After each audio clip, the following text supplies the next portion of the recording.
Bonjour tout le monde, bienvenue au Power Hebdo. Donc, cette semaine, on parle des secrets de la discipline. Donc, je me présente, Jean-François Lanoux, je suis Customer Success Manager.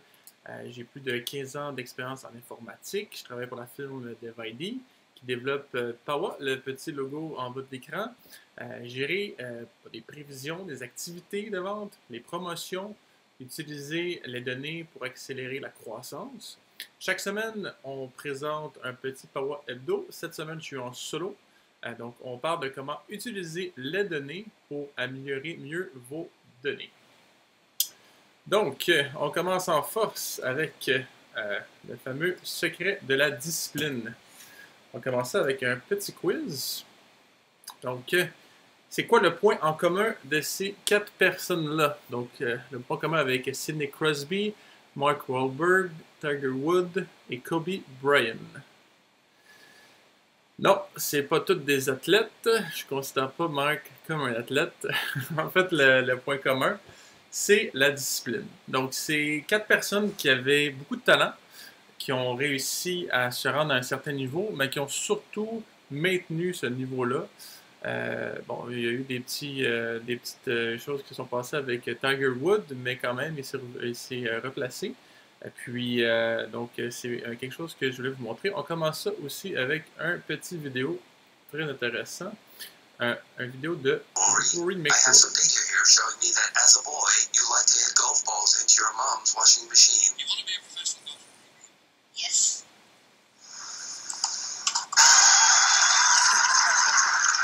Laboratory computer-controlled hitting machine, but you can call me Jeff. All right, Jeff. Today, I would like to challenge you to see if you can hit as many balls into the washing machines as me.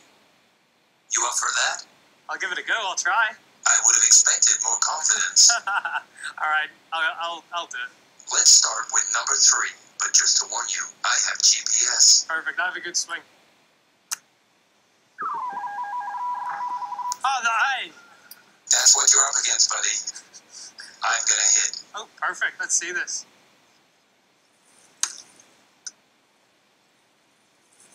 Oh! You know, losing to a robot is a bit like losing to Martin Keimer.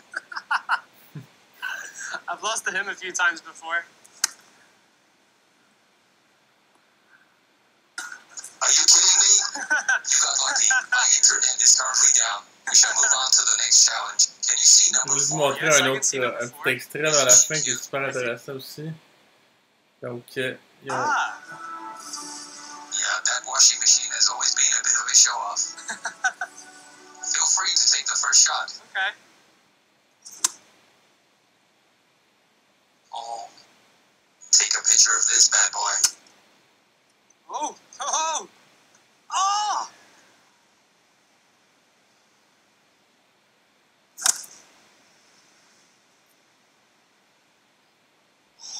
Tiger Woods would have been home with his feet up by now.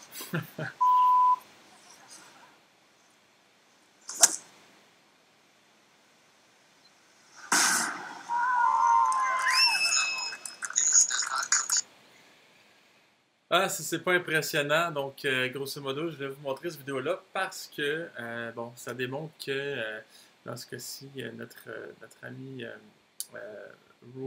Rory McIlroy, il avait un très bon talent quand il était jeune, puis il a décidé de continuer là-dedans, il en a fait sa carrière professionnelle, il joue au golf comme carrière, puis il a maintenu son talent.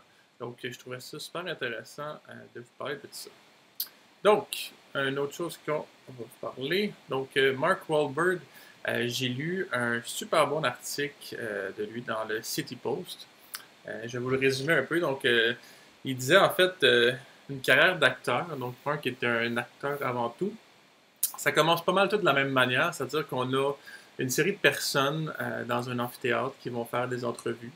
Puis, dans ça, il y en a un certain lot qui vont être sélectionnés.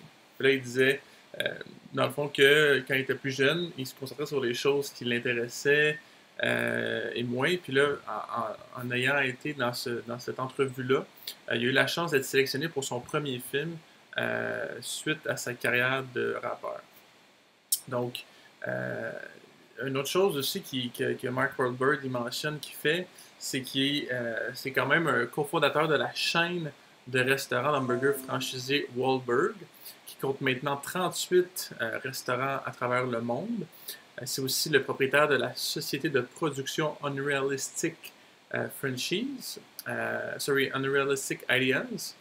C'est un investisseur et conseiller de la franchise et studio Fitness F45 qui fait une ascension rapide dans l'entrepreneur franchise 500. Et finalement, il est également impliqué dans plusieurs entreprises qu'on n'énumère pas. Mais bref, c'est un gars qui semble pas mal occupé. Donc, tout ça, c'est basé sur des choses qui sont parfois ennuyeuses, mais des choses qui sont aussi amusantes. Mais il disait que dans le fond, son gros défi, c'est de tout gérer ça avec la même rigueur. Donc, la grande question est donc de savoir comment quelqu'un qui fait un changement de quelqu'un qui fait seulement les choses qu'il aime avec rigueur à quelqu'un qui fait tous les éléments donc qu'il aime et qui aime moins avec une aussi grande rigueur. Donc, à ce moment-là, ça, on va en parler de ça ce midi. Donc, une chose qui m'a fait rire beaucoup dans l'article aussi, c'est qu'il dit que, en fait, à chaque fois qu'il commence un film ou à chaque fois qu'il s'entraîne, c'est la chose qu'il aime le plus faire, ben, c'est d'arriver à la fin puis de le finir. C'est pas vraiment de le faire. C'est qu'en fait, oui, il aime ça quand la caméra tourne puis que c'est le temps de filmer, mais il y a tellement d'arrêts, c'est long, c'est plat, il trouve ça vraiment long. Donc lui, son objectif, c'est vraiment de se concentrer sur le résultat final, et non pas de penser à chacune des petites étapes à faire dedans. Donc c'est vraiment là-dessus qu'il se focus puis qu'il essaye de se motiver. Une autre chose aussi, c'est le miracle de la discipline et dans la rigueur. Donc, c'est ça qui va vous créer de la liberté. Donc, voilà. Donc, l'autodiscipline, ça s'applique dans toutes les sphères de la vie. Ça s'applique pour les ventes aussi de votre entreprise. Donc, la prospection, c'est quelque chose qui est super important d'avoir une discipline. Si, par exemple, on prend deux personnes qui ont un même taux de conversion de lead avec le client, si une personne va cogner à plus de portes, ben nécessairement, cette personne-là, elle va avoir de meilleures opportunités. Puis son pourcentage, même s'il est le même que l'autre personne, le montant ou la valeur globale qui va être dégagée va être plus grande. Donc, c'est un peu comme dans notre outil Power. Donc, si, exemple, vous faites une analyse hebdomadaire d'une durée d'environ 60 minutes le vendredi, regardez, exemple, les ventes par produit, vous regardez, par exemple, le meilleur vendeur, puis comment ce produit-là va se comporter dans chacun de vos magasins, et bien là, vous allez pouvoir vraiment avoir une prospection importante sur ce produit-là, puis vous allez avoir de la matière à travailler avec. La même chose pour le deuxième point, créer de la valeur. Donc, si, exemple, on fait des revues d'affaires, par exemple, avec une bannière, donc là, c'est le temps d'être clair, c'est le temps d'avoir des rapports, des choses qui sont importantes, qui donnent une valeur à votre client, puis qui va pouvoir les éduquer. Eux, ils n'ont pas le temps de regarder bannière par bannière comment que les fournisseurs ils performent dans leur magasin. C'est votre travail de le faire, puis vous allez gagner en crédibilité, puis en notoriété quand vous allez arriver avec des beaux rapports puis des belles choses comme ça. Puis ça aussi, c'est quelque chose qui est possible de faire dans Power. Par la suite, au niveau des suivis de l'exécution, donc ça, c'est super important d'avoir un bon processus SNOP. Il y a deux choses qui vont venir pouvoir se joindre ici. Par exemple, la première fois, c'est donc si, premièrement, c'est d'avoir le stock avec le processus SNOP. Donc, c'est de faire les bonnes prévisions, d'avoir la bonne accuracy pour s'assurer d'avoir le bon stock au bon moment. Puis, après ça, ça va augmenter la satisfaction client.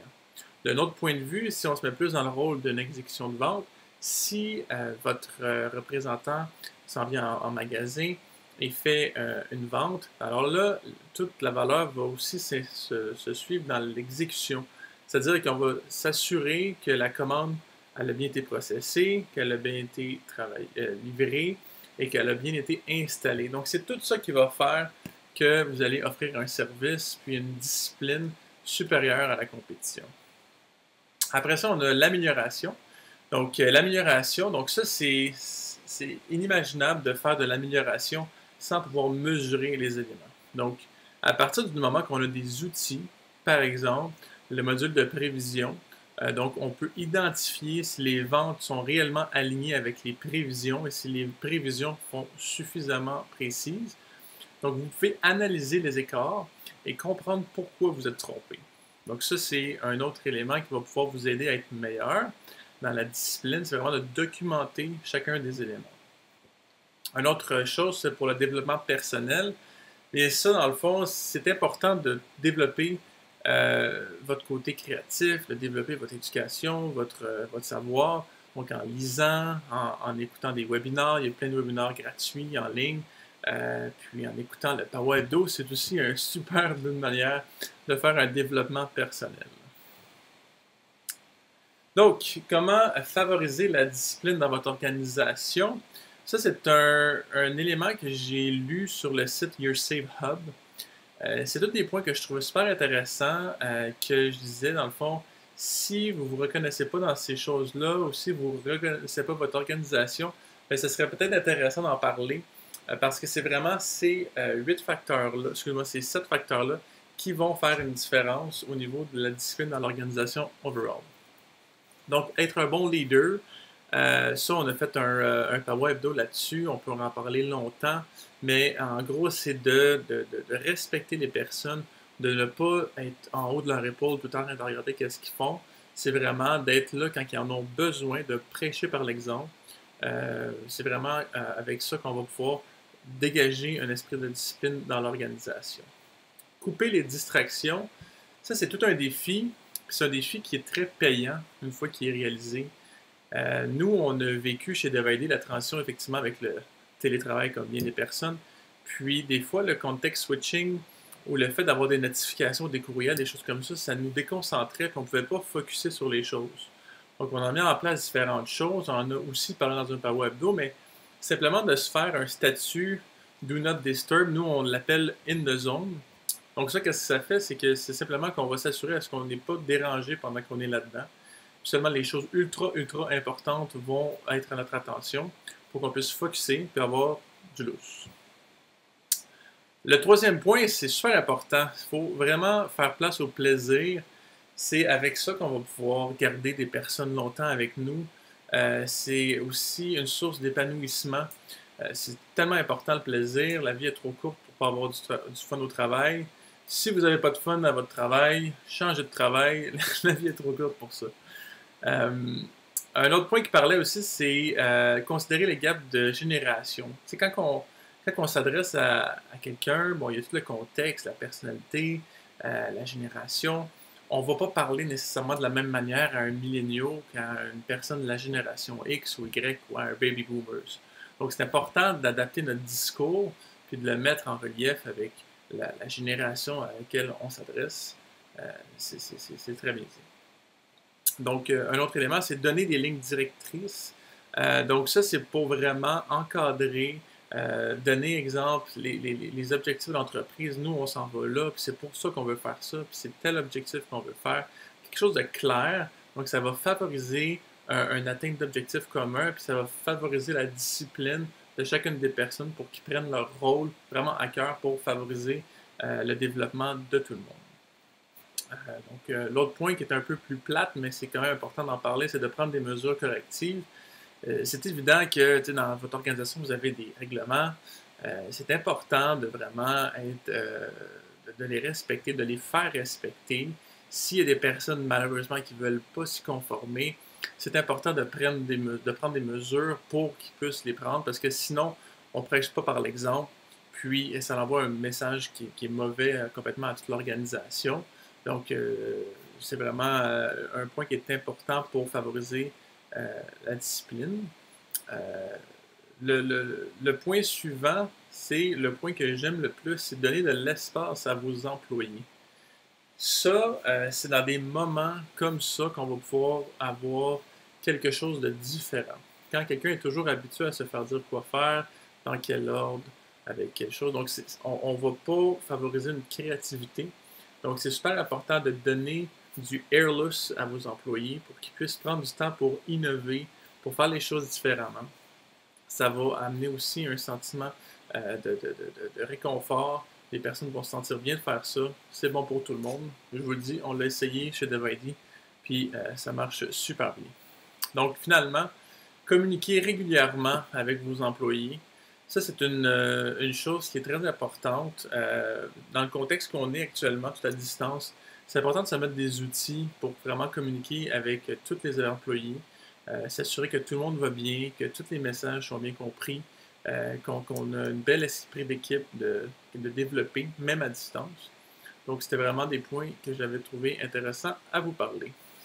Donc, finalement, ça fut un bref Power Hebdo, mais dans Power, c'est une solution qui offre beaucoup pour vos équipes de vente et vos équipes de SNOP, autant pour la planification des ventes, la planification des achats, la gestion des promotions, les activités de vente, tout ce qui est activité en magasin, tout ce qui est analytique, analyse de tout ce qui est vente au niveau de POS, au niveau des Céline. C'est vraiment avec des outils disponibles que vous allez pouvoir améliorer votre discipline et espérer faire mieux. C'est toujours un plaisir de vous présenter le Power Hebdo. La semaine prochaine, on revient en force avec Dominique qui va nous présenter la part 2 de la collaboration en équipe. Donc, si jamais vous avez aimé, faites un petit thumbs up. Sinon, on se revoit la semaine prochaine. Merci.